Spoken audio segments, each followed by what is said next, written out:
So in this second sugar cookie recipe, we're using half the quantity of margarine as we did in the previous recipe. So instead of 1 cup, we're using half a cup of margarine, same 1 cup of sugar, 3 cups of flour, 1 teaspoon of baking powder, 1 teaspoon of salt, and 1 egg. So you notice that in this one, there's no vanilla extract. The reason I do that is because when I'm decorating these cookies, the icing usually has other flavors. So either it's lemon or vanilla, mostly lemon. So the tartness of the lemon flavor cuts through the sweetness of the icing sugar used in the royal icing. So that's why I don't use flavor for this particular sugar cookie recipe. So let's begin. And for you to see another variant of mixing it, an easier way, I'm going to be using this hand mixer.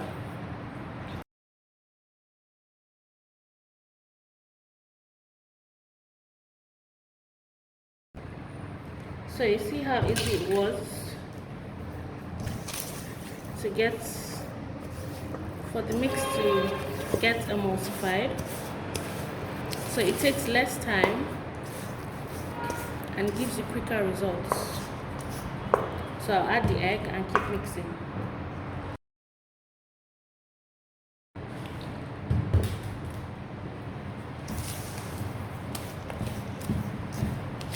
Easy mixture.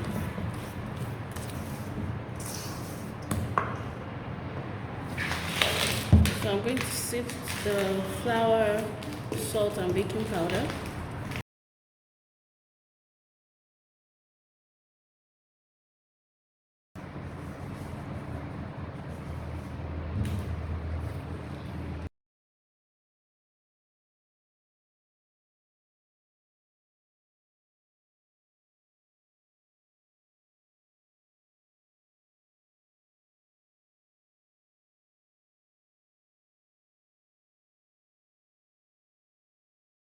So when it's gotten to this stage and you have crumbs, when using a mixer, that's when you stop, because you don't want to overwork the dough so your cookie doesn't get tough. So now move to our hands to make a ball.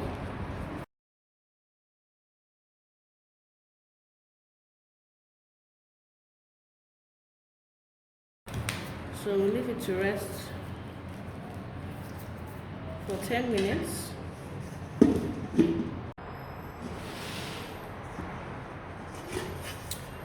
So now the dough has rested for 10 minutes. Now it's time to roll and cut.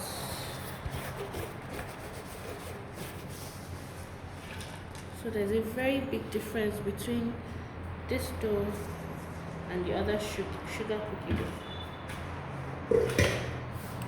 So I'm going to bring my dough together and infuse all these crumbs.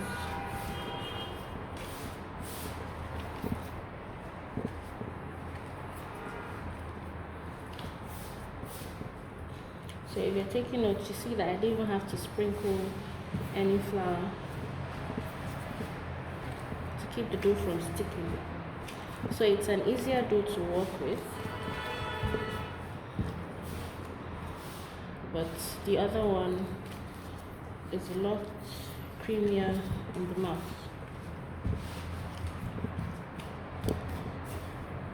So now let's get to rolling. So remember to clean your surface. I already did that while I was waiting for the dough to rest. So sprinkle a little flour.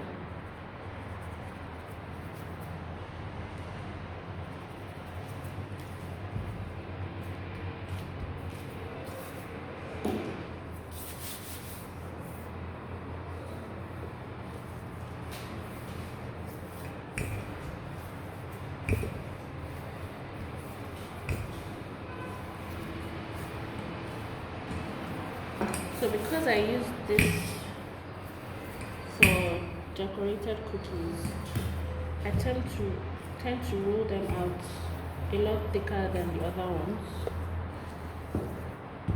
so it's able to withstand the weight of whatever decoration I put on it, either fondant, buttercream, or royal icing. So this will do.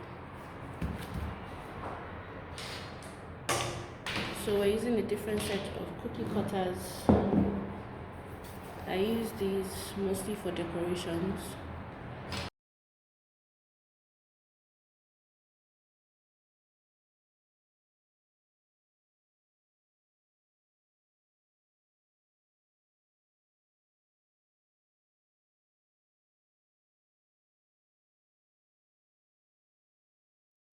I didn't realize that my microphone was disconnected, but I was trying to say that if you don't have an offset spatula, you can still use the blunt end of your knife as a scraper for your cookies. And also with the baking tray, I used a Silpat mat for this particular bake because when I'm decorating cookies, I prefer this because I'm assured that my cookies will come out golden brown and the tendencies of it burning is slim, as opposed to a wax sheet or baking sheet. But a baking sheet is perfectly fine. It's just a personal preference because I have this. So you could either use a baking sheet or even use foil if that is what is available. All you have to do with foil is to keep a close eye on your cookie because the baking time will change, because foil is a very good heat conductor. So your cookies can burn pretty easily. So that's basically what I was trying to say. And then I went ahead to show you how to use the knife to scrape the cookies off. Also, the reason why you use a silpat mat or a baking sheet is because you don't want your cookies to stick to your pan. Now you can also put butter, you can spread a little butter all over your baking tray and still bake, and the cookies will come out nicely baked. It's just a hassle for those who don't like to wash baking trays because some cookies will still stick.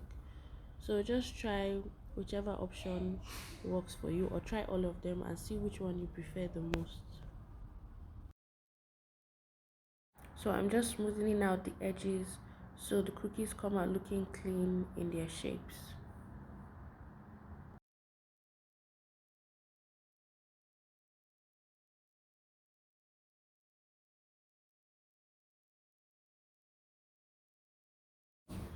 It's always advisable to keep your dough covered throughout this process because the dough has a tendency to get dry if exposed to air. So you can either wrap it in cling film, put it in a Ziploc bag, or keep it in your mixing bowl covered and just fetch each time you need to knead and cut.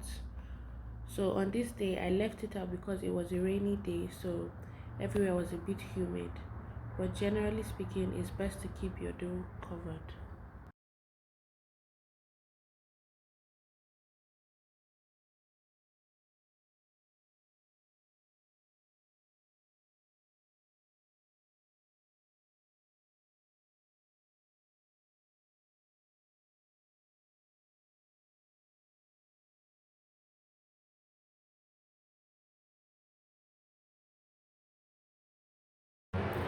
So if for any reason you don't have a cookie cutter, or a client requests for a design that you don't have or a shape that you don't have, you could easily create it two ways, either by cutting an acrylic shape of what you want, or a plastic shape, or cutting it out of a piece of paper. So I used this for a fondant decoration recently because the cutters did not have the exact design I envisioned. So I'll start with the number 4. So using a knife,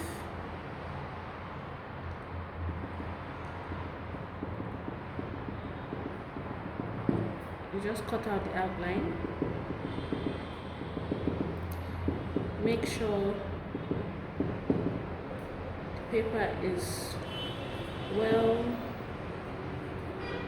or the outline is well stuck to your dough,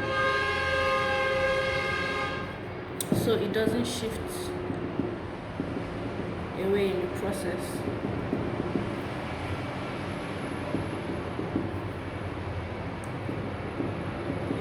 So the reason why I'm raising it is because I don't want to drag the dough. It can affect the shape. I'm just going up and down.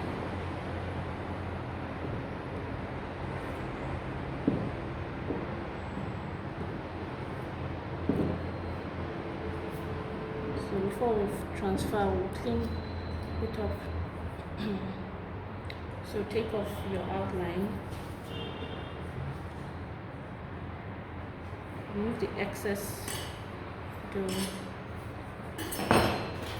And then you can either use your hands or use your knife or spatula to smoothen the sides. So the cut is obviously not going to be as neat as when you use a cookie cutter, but try to get it as close as you can to a neat definition before transferring it to your baking tray.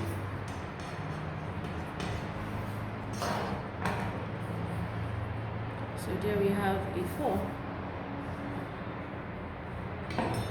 So let me try it with this 5. So see how much, like I said, how much easier it is to work with the dough. So if you have so much work to do, thinking of decorating, thinking of how many cookies you have to make, your dough is one less thing to worry about at times like this.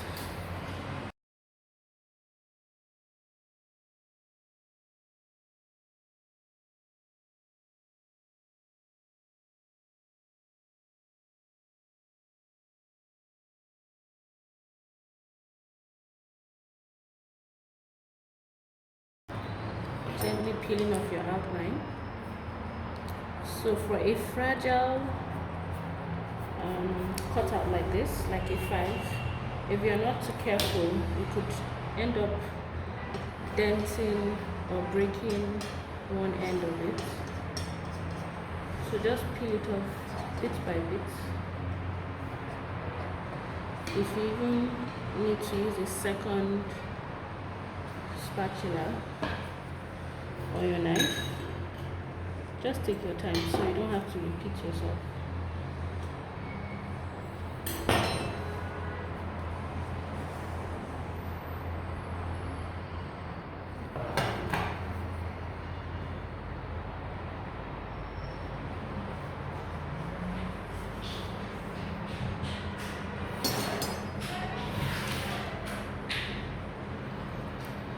So I want you to see me drop it on the baking tray. So you see how fragile this part is.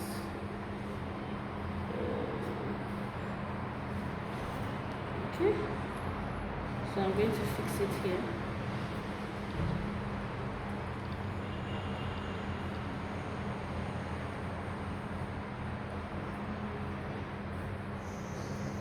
So I think the 5 is okay now.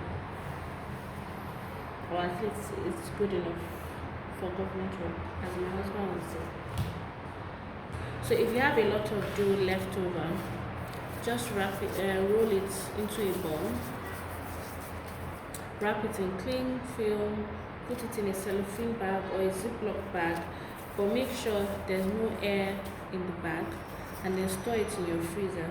So you can keep it in your freezer for, well, I've never had to keep dough for a long time, but I'm guessing you could keep it in your freezer for up to a month or probably more if you have good electricity, or keep it in your fridge for 1 week. But remember, the longer it stays in your fridge, the harder and much more crumbly it becomes when you bring it out. So when you want to use it again, bring it out from the freezer or the fridge and let it thaw back to room temperature before you now need it again. Roll out and bake. So I'm going to bake these for the next 12 to 15 minutes at 350 degrees Fahrenheit.